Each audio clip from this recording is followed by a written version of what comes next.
Y saben, hermanos míos, grandes contradicciones, ¿cierto?, en las religiones se forman porque basan doctrinas en preguntas. Vamos a entender lo que es una pregunta en la hermenéutica. Pero muchos de los errores que se forman o de las religiones nuevas que salen tienen sus bases en preguntas. Santiago, Matías, quédense tranquilos. Miren adelante. ¿Ya? No vamos a obviamente estudiar todas las religiones porque no hay tiempo para eso, pero una cosa que usted puede examinar cuando a aquellos que les gusta estudiar de otras doctrinas, otras religiones, basan muchas enseñanzas principales de ellos, la basan en preguntas. Cuando una pregunta, hermano mío, es una pregunta. Vamos a entender eso. Entonces las preguntas, ¿para qué son? Para hacer preguntas. Cuando yo le hago una pregunta, no estoy diciendo si lo hizo o no lo hizo. Estoy haciendo una pregunta. Y la gente a veces se ofende porque usted está diciendo, no estoy preguntando si hizo algo o no. Es simple. ¿Sí o no? Pero es que usted me hace, no lo hago por nada. ¿Cierto? Interpretamos así las preguntas. Y el problema es cuando eso lo lleva a la Biblia y trata de una pregunta hacer una doctrina, una enseñanza. Se producen grandes errores. Las preguntas son para hacer preguntas, no son para afirmar algo. La respuesta afirma algo o niega algo, ¿cierto? Pero la pregunta no me está afirmando algo. A veces hay preguntas, ¿cierto? ¿Cómo se dicen? Estas preguntas que son con pillería. Capciosas, ¿cierto? Y no estoy afirmando algo, sino que quiero hacerle ahí un juego ahí para la persona para a ver si entiende lo que yo quiero conseguir o no, ¿cierto? Entonces las preguntas son para hacer preguntas, no para afirmar. Eso tal vez en su razonamiento es lógico, pero a veces parece que cuando llegamos a la Biblia olvidamos toda la lógica, toda la inteligencia, todo el estudio que tenemos de la gramática y se nos olvida que las preguntas son simplemente preguntas. Porque decimos, sí, pastor, si lo que te dice es claro, pero cuando lo llevamos a la Biblia y empezamos a discutir por temas que, perdóneme, pero me está leyendo un texto que hay preguntas. Deme la afirmación de eso, con el contexto y la enseñanza general. Y ahí sí podemos hablar sobre una doctrina y afirmarla, pero no basar algo en preguntas. Entonces llegamos a la Biblia y se nos olvida todo lo que aprendemos en el colegio, toda la lógica, y hacemos doctrina a nuestra conveniencia, tomando ciertas cosas erróneas, conceptos erróneos, por una mala lectura. Hemos visto en este estudio que quién es el que comienza siempre con preguntas. En estos estudios hemos visto quién es el que comienza con preguntas a picar la guía, como se dice en la persona. ¿A quién hemos estudiado? ¿Ah?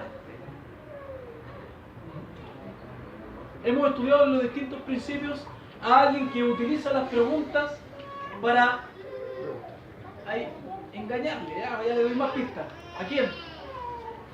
A Satanás. Satanás es el que utiliza las preguntas para engañar. Engañó a Eva con las preguntas. Y hemos visto más ejemplos. Ahora me entiendes, ¿cierto? Él es el que utiliza las preguntas para hacerte caer, enseñarte algo, cuando la pregunta es una pregunta, no es una afirmación. A veces cuando llegan estas personas a nuestras casas y golpean la puerta, usted que le ha prestado oído a estos evangelistas de diferentes religiones, ¿le ha escuchado? ¿Le muestran el evangelio o lo llenan de preguntas? Muchos de ellos utilizan muchas preguntas para captar su atención y engatusarlo y que usted les dé la razón. Bueno, ahora usted puede identificar si es Dios o Satanás quien le está hablando, porque Satanás utiliza la astucia para engañar a la persona y para eso se usan las preguntas, para muchas veces atrapar a alguien, seducir a alguien, hacerle tambalear en sus convicciones. Si vamos a ver dos ejemplos hoy, en este tiempo que vamos a tener. Vamos a Santiago 2, capítulo 2, verso 20. Santiago 2, verso 20. Santiago 2, verso 20.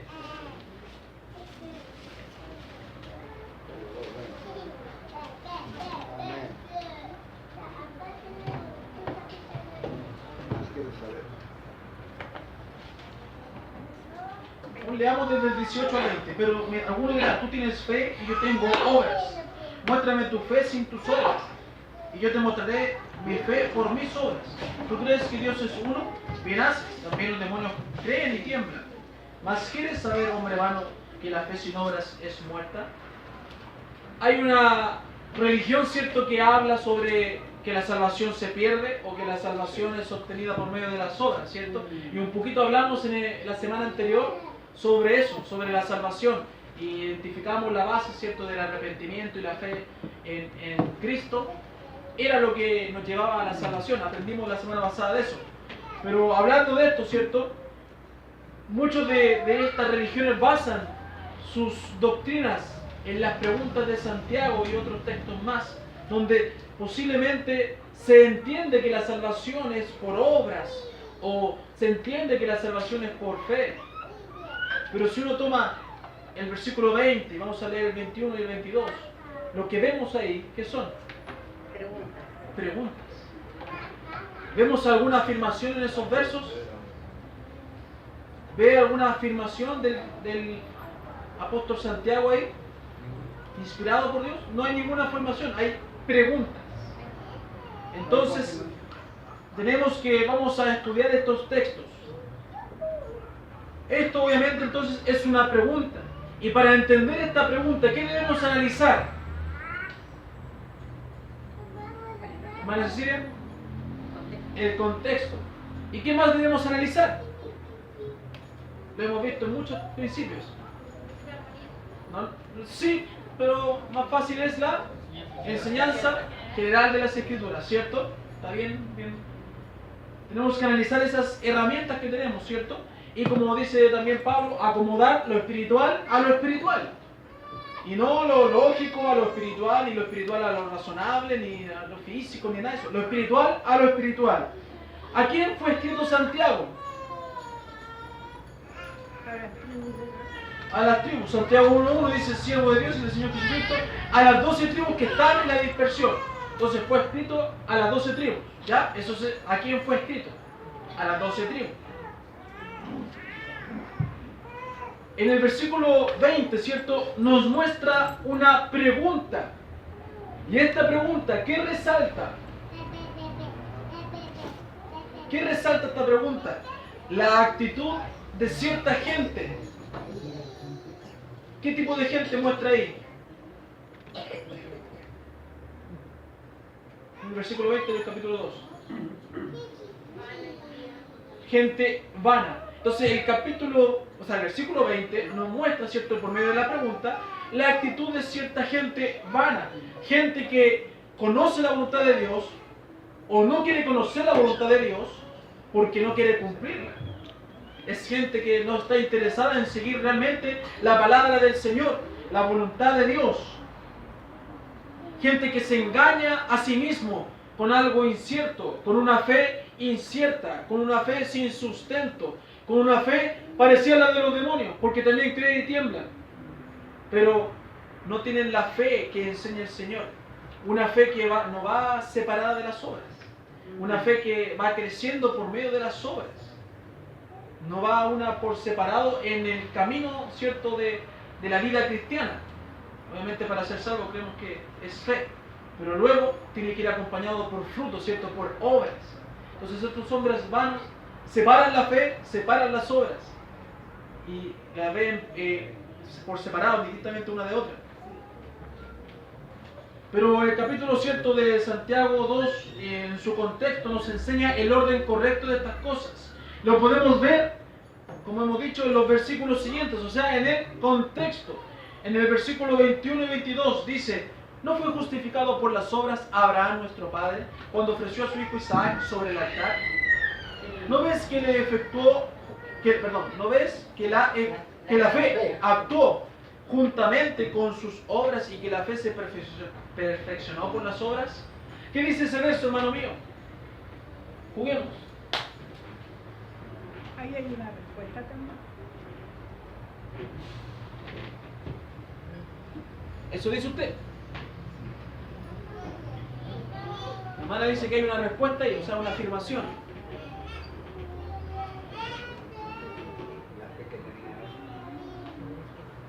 Según este versículo, entonces el pentecostal está bien. Hay que tener obras para ser hijo de Dios. ¿La obra es una consecuencia? Ya, ¿sí es usted? Pero dice, usted lee su Biblia y dice, ¿no fue justificado por las obras Abraham nuestro padre? Cuando ofreció a su hijo Isaac sobre el altar. O sea, Abraham, si le damos al vocabulario de hoy, fue salvo cuando ofreció a su hijo Abraham. Que dice que fue justificado.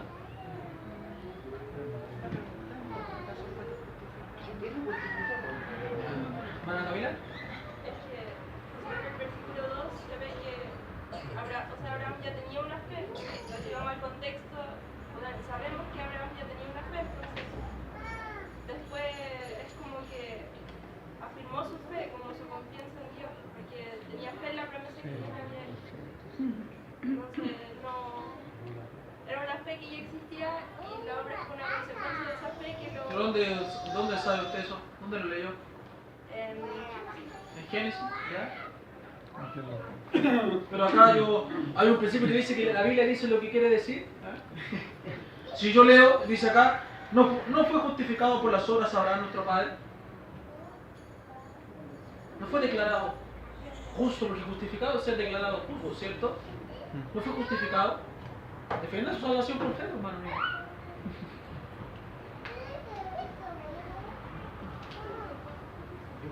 Abajo dice, ya, déjela ahí. Pero, primero que todo, ¿cómo se llama este principio? Nunca basa una doctrina en una pregunta. ¿Qué estamos leyendo, hermana María Eugenia? No son afirmaciones, estamos leyendo preguntas.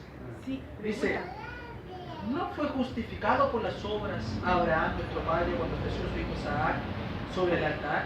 Otra pregunta, verso 22. ¿No ves que la fe actuó juntamente con sus obras y que la fe se perfeccionó por las obras? O sea, no es una salvación por obras, estamos hablando de preguntas. Preguntas. Simples preguntas. En el versículo 21, hermano mío, para su conocimiento, no nos habla de la misma justificación que nosotros conocemos. No está hablando de la misma justificación. Lo que está señalando es una justificación en sentido de testimonio. Fue probado y fue aprobado en su testimonio al creer por medio de al actuar, ¿cierto? Obviamente basado en una fe. Fue justificado ante los ojos. Quedó como testimonio su fe, porque sus obras lo justifican.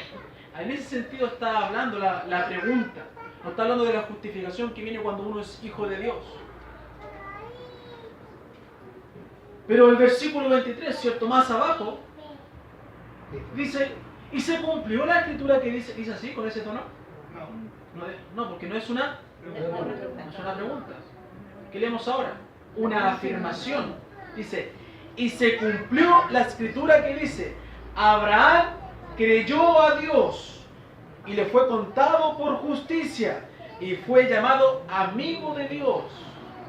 Ahora sí podemos responder. Entonces cuando vengan con eso, bueno, dígale, lean más abajito lo que dice el versículo 23. Y Abraham creyó a Dios. Entonces, el versículo 23, ya no vemos preguntas, sino que tenemos una afirmación. Entonces, ¿cuál es el punto principal de este pasaje?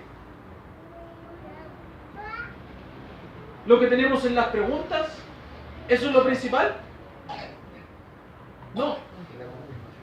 La confirmación o la afirmación es la enseñanza. Ahí está lo principal. Nosotros tenemos que aprender a leer la Biblia. No podemos basar lo principal en las preguntas. Lo principal es lo que determina el Señor, el mensaje claro y directo para mi vida. La enseñanza directa. No haga esto. Sí, haga esto. Esto, hágalo así. Tenemos que entender el lenguaje de la Biblia, el lenguaje del Señor. Abraham en el verso 23 dice que creyó a Dios. Dice, y le fue contado por justicia. Ahí sí habla de la justicia que viene cuando uno cree por medio del perdón del Señor, ¿cierto? La salvación. ¿Y dónde sale ese texto? En Génesis, ya, pero ¿dónde? ¿Tiene su Biblia ahí? Génesis 15. Génesis 15. Cuando Dios le dice que va a tener descendencia, Él dice que Abraham creyó y le fue contado por justicia. Pero acá, luego, Santiago mezcla dos hechos. Pero uno ocurrió en Génesis 15 y el otro ocurrió en Génesis 22, cuando fue a entregar a su hijo en sacrificio y en obediencia. Entonces, ¿qué fue primero? La fe, luego la obra. Capítulo 15, la fe. Capítulo 22, la obra. Y todo eso fue para dejar un buen testimonio, ¿cierto? Y enseñanza a nosotros. Pero ¿qué fue primero? La fe. La salvación es por fe. Y no puedo basar una doctrina en preguntas. Porque las preguntas son para hacer preguntas. ¿Va entendiendo? Entonces, la fe y luego las obras, ¿cierto? Las obras perfeccionan la fe, nos hacen más maduros. Es por eso que creemos en una salvación que involucra fe y arrepentimiento, como vimos en el principio anterior. Somos declarados justos por Dios, no por lo que hagamos, solo por medio de la fe, ¿cierto? Y la gracia que nos salva. Es diferente. Cuando leemos la justificación, dice en el versículo 21, dice, no fue justificado por las obras de Abraham. Ahí esa justificación fue por lo que Abraham hizo. Pero nosotros no somos justificados por lo que hacemos. Somos justificados por Dios y por medio de Cristo. Al entregar nuestras vidas al Señor, somos justificados por lo que Cristo hizo en la cruz. No tiene nada que ver con lo que yo haga. ¿Entiende que hay una diferencia de lectura? Ahí dice que Abraham fue justificado por sus obras. Por eso es algo testimonial.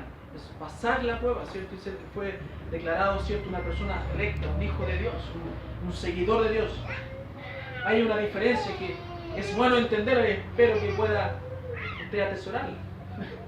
Y cuando golpee en su casa te tenga clarita la película. ¿Alguna pregunta? ¿Duda? ¿Duda? No pregunta. ¿Dudas? ¿Dudas con lo que dije? ¿No se enredó tanto? ¿Entendió la idea? ¿Sí? Vamos a otro ejemplo.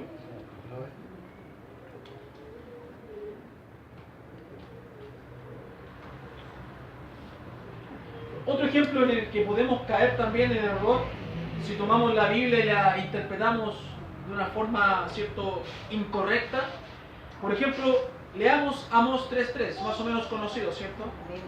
Amós 3.3.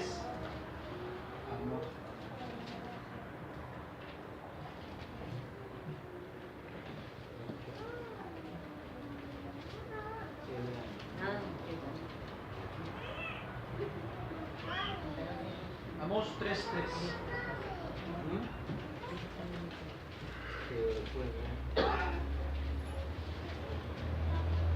Oseas, Joel, Amós. Oseas, Joel, Amós. Antes de Jonás, antes de Abdías. Amós 3.3. Un versículo conocido. 3. ¿Andarán dos juntos si no estuvieren de acuerdo? Si solamente estudiamos ese versículo como doctrina, hermano mío, vamos a cometer grandes errores doctrinales en nuestras vidas. Este versículo sabemos que la respuesta es no, ¿cierto? Pero tiene un contexto y debemos también tomar en cuenta la enseñanza general de las Escrituras para poder tener un conocimiento más acabado de lo que Dios quiso decir en este texto y de lo que yo puedo adoptar como doctrina. Es una pregunta y no puedo basar una doctrina en una pregunta. Debo confirmarla en las Escrituras. Debo entender si realmente esa pregunta me orienta o me dirige hacia algo certero, pero no hacer mi doctrina de eso. ¿Ok? Si aislamos este verso de todos los demás y lo adoptamos en nuestra vida, probablemente quedaremos solos en nuestras vidas. Porque difícilmente todos van a estar de acuerdo conmigo 100%, ¿cierto? En ciertas cosas. Difícilmente alguien va a estar de acuerdo 100% en usted, hermana Claudia, ¿cierto? Entonces, si yo tomo ese versículo, voy a estar solo. Porque, no, mire, usted plancha así, ella plancha así. No, pues nada que ver. Claro, nada que ver. Y la otra una plancha. Difícilmente, ¿cierto? Pero así en pequeñeces. Y tomamos ese versículo, no, pues no, dice la Biblia que si no estamos de acuerdo no tenemos que andar juntos. Pero hay una profundidad que debemos rescatar. Hay una enseñanza en ese texto que debemos también ser maduros y responsables, ¿cierto?, en su interpretación. Si analizamos entonces el contexto de este verso, el contexto, podemos ver y entender lo que Dios quiere mostrar realmente y así adoptar una doctrina certera y no una doctrina tan simple y que es tan impactante, ¿cierto? Debemos ser maduros para poder interpretar bien la Biblia. Esta serie de preguntas que se formulan en el versículo 3, ¿cierto? Versículo 4, versículo 5, versículo 6, es una serie de preguntas que se formulan para declarar la certeza, ¿cierto?, del juicio de Dios contra un pueblo. Cada pregunta se formula de forma que exige un rotundo no como respuesta. Pero ¿a quién está dirigido esto?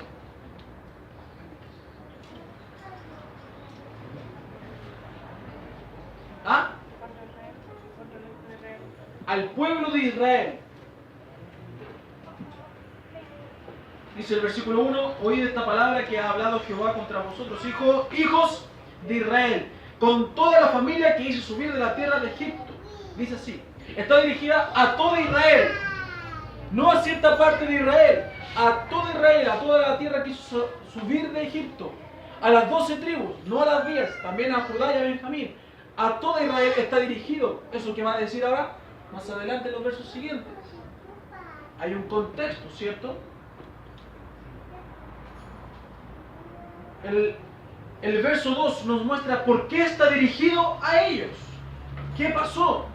Dice, a vosotros solamente he conocido de todas las familias de la tierra, por tanto os castigaré por todas vuestras maldades. ¿Por qué estaba dirigido al pueblo de Israel?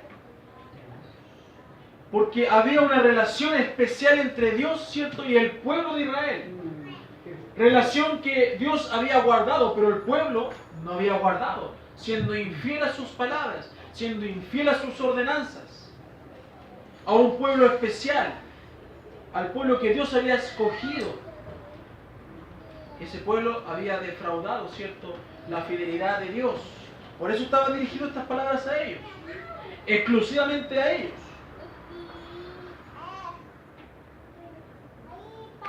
Nos muestran, ¿cierto?, ese verso nos muestra cuanto mayores son los privilegios, más severo es el castigo por el abuso de los mismos privilegios. Hay que tener cuidado, hay una enseñanza anexa. Cuántos privilegios gozamos del Señor, pero cuando somos infieles, más severo va a ser el castigo. Al que más se le da, más se le da. Es un ejemplo es una enseñanza que quería también decir. ¿Cuántas veces fueron advertidos, castigados y aún así al tiempo volvían a sus prácticas pecaminosas y desobedientes de Dios? Al ver esta infidelidad e ingratitud, Dios formula esta serie de preguntas. ¿Entiende? Vemos a quién está dirigido, vemos por qué está dirigido a ellos. Ahora vemos las preguntas que se vienen, pero para los que se vienen van sumando, el principio de hoy es no se puede basar una doctrina en una pregunta. Porque las preguntas son preguntas, no son afirmaciones. Entonces, estamos viendo ejercicios sobre esto. El verso 3 entonces nos dice, ¿andarán dos juntos si no estuvieran de acuerdo? Lo que quiere decir acá es que ¿podrían los profetas de Dios ser tan unánimes en profetizar contra ustedes o contra vosotros, la nación de Israel, si el Espíritu de Dios no estuviese en ellos? Porque hay que entender que esto no solamente es el contexto de este libro, sino que viene también un contexto de otros libros. ¿Cuántas profecías se dijeron contra Israel?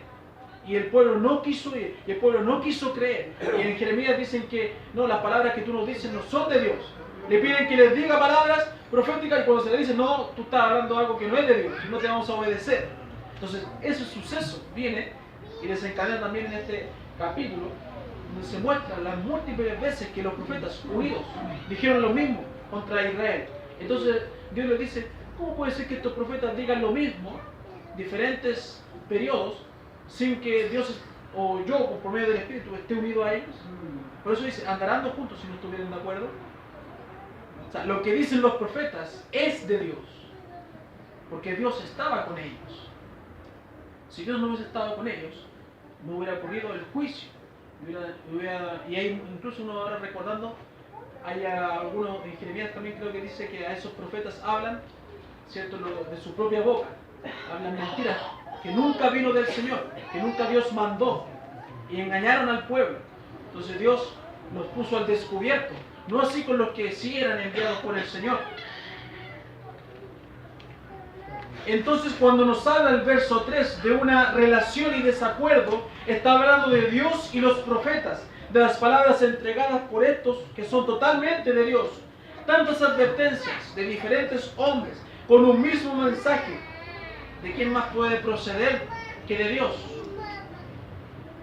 Pero ellos no quisieron escuchar, ¿cierto, hermano David? No quisieron escuchar. ¿Qué dice hermano David? ¿Tiene la Biblia ahí? Amós 2:12. Ánimo, bebido, ánimo, vamos. Amós 2:12. ¿Lo tiene? ¿O le ayudo? Ya le ayudo. Sí, es que lo veía. ¿Saben por qué está leyendo la Biblia? ¿Ahí lo tiene? Ya, léalo. Mas vosotros disteis de beber vino a los nazareos, y a los profetas mandasteis diciendo, no profeticéis. Quisieron ocultar la palabra del Señor, ¿eh?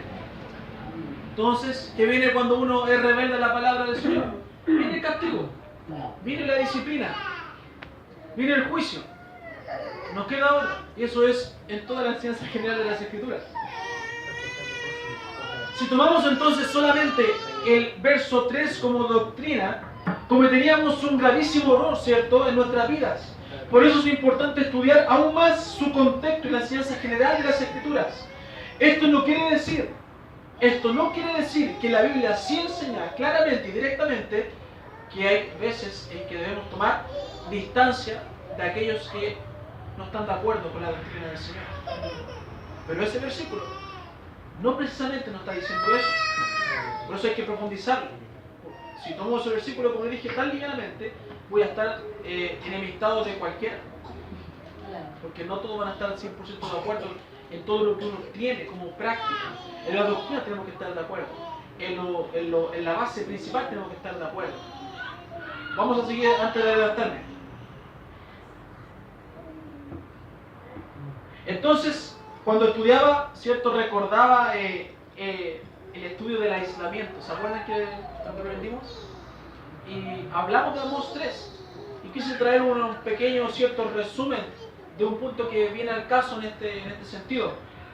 Cuando hablamos de tomar la palabra y aislarlos de ciertas personas. Y una de las prácticas que tenemos y vimos en ese estudio, cuando hablamos del aislamiento físico, fue por pensamientos diferentes. No sé si recuerdan, pensamientos diferentes. Eran, decía ahí, filosofías. No precisamente doctrinas cardinales, o esenciales, o primordiales. Y vimos y estudiamos que a veces nos aislamos y aislamos por pensamientos diferentes y que no son doctrinas principales. Y vamos a leer Filipenses 2, hermano Manuel, Filipenses 2, verso 2. Filipenses 2, verso 2. Hermano Germán, Filipenses 3, verso 15. Filipenses 3, verso 15. Filipenses 2, verso 2. Y el otro es el capítulo 3, verso 15. Completad mi voz, sintiendo lo mismo, teniendo el mismo amor, unánime, sintiendo una misma voz. Hermano Germán. Así que todos los que somos perfectos, estos mismos instantes, si otra cosa sentís, esto también os lo revelará Dios. Entonces dice ahí, y nos presenta una base, no sé si ustedes se acuerdan, el versículo 15 del capítulo 3 de Filipenses dice, así que todos los que somos perfectos, o sea, los que hemos crecido, los que nos hemos desarrollado en los caminos del Señor, ya no somos niños ni carnales, sino que hemos llegado a una medida, a una estatura. Dice que debemos mantenernos así y solidificar la unión. ¿Por qué? Porque en su tiempo, si hay alguna diferencia, Dios la va a ir supliendo y revelando. Pero ¿qué pasa a veces en las iglesias? Cualquier cosita pequeña es producto de división. Eso no puede ser. Eso no puede ser. Eso no puede ser. Una doctrina principal y radical es producto de división. Pero un pensamiento, una práctica, o incluso una costumbre doméstica, que no traspasa obviamente la Biblia, no puede ser producto de división. O sea, si yo hago el aseo día por medio y usted lo hace todos los días, bien por usted. Pero eso no puede llegar a dividirnos y decir, no, usted es negligente. ¿Por qué? ¿Por qué? ¿Usted entiende el contexto de mi hogar? Pasa que traigo todo el día y puro fin de semana puedo hacer el aseo. Hay un contexto. No estoy todo el día durmiendo, ¿cierto? Pero es un ejemplo, ¿cierto? Común, pero que es para profundizar, porque a veces por pequeñeces hay divisiones. Y tomamos y decimos, es que no podemos andar de acuerdo si, o sea, no vamos a andar juntos si no estamos de acuerdo. O yo salgo por con este porque no estoy de acuerdo con este en ciertas cosas, así que prefiero salir con este hermano y lo aislamos. Porque dice la Biblia que hay que andar con el que estamos de acuerdo. Entonces tomamos una pregunta y le hacemos una doctrina y no profundizamos la pregunta que se manifestó ahí, en la Biblia.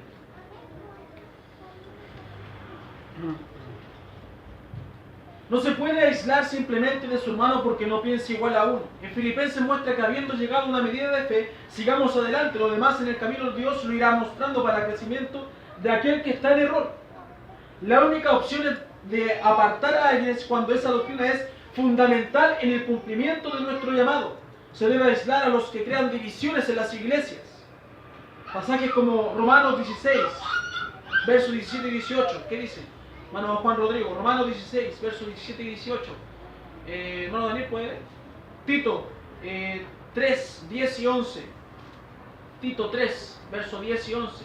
Hermano Juan, Romanos 16, versos 17 y 18.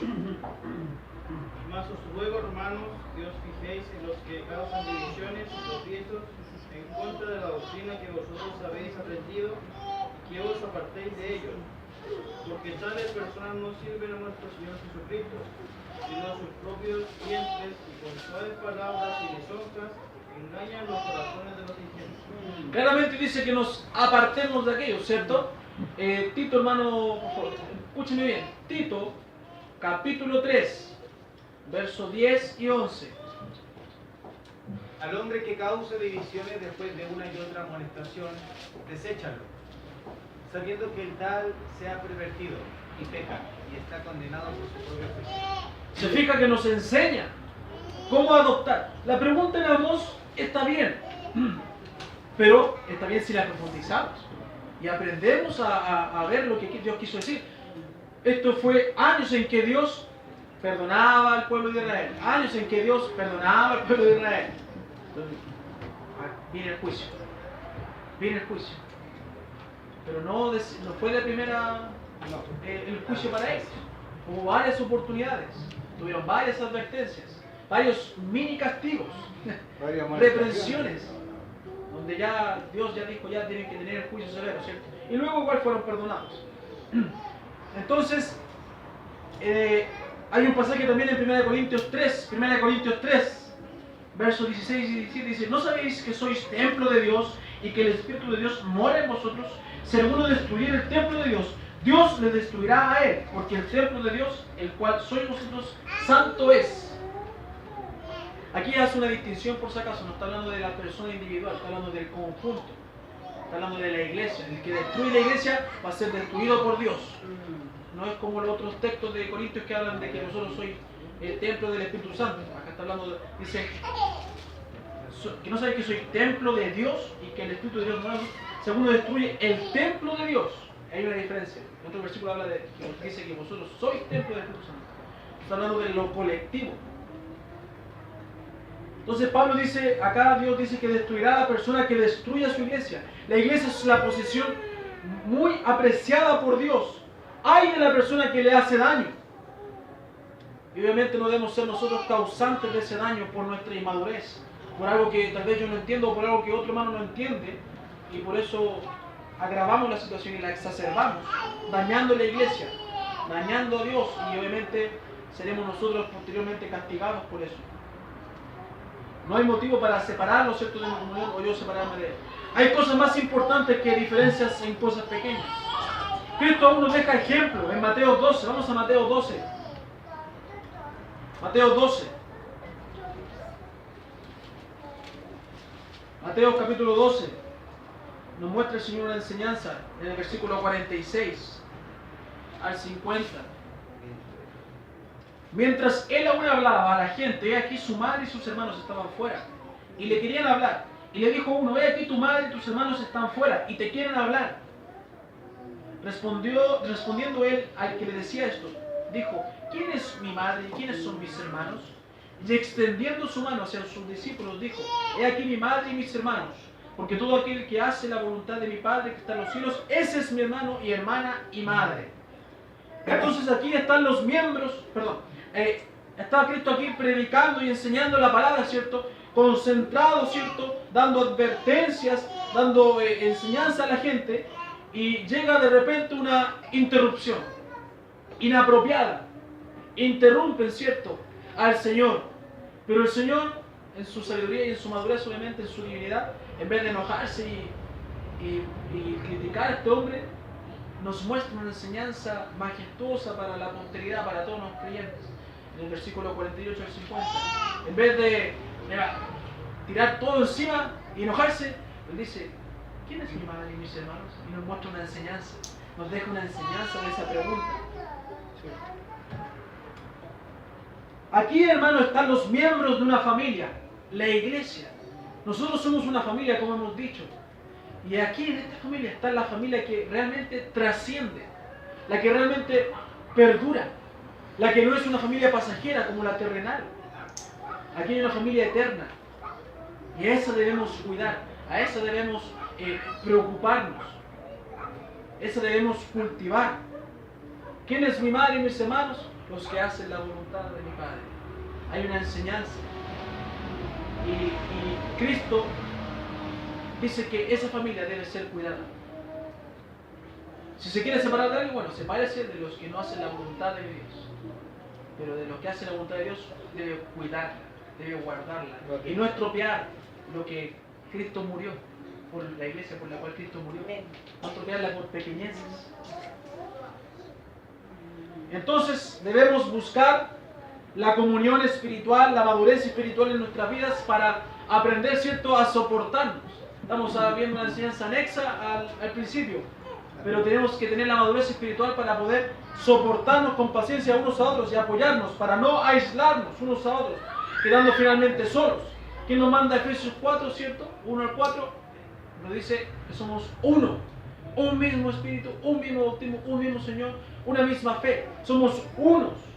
La iglesia, los miembros deben procurar el bienestar físico, espiritual, emocional de todos, manteniendo una buena comunión física primero que todo.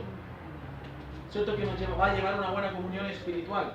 Nuestro carácter, nuestras actitudes deben ser las propias de un hijo de Dios. Tenga cuidado con querer aislar, ¿cierto?, a alguien, o usted aislarse, porque vamos a estar en contra del plan divino que enseña la palabra de Dios. No, pero que Amós dice esto. Sí, pero más abajo dice esto otro, y en su contexto dice esto otro, y en su enseñanza general dice esto otro.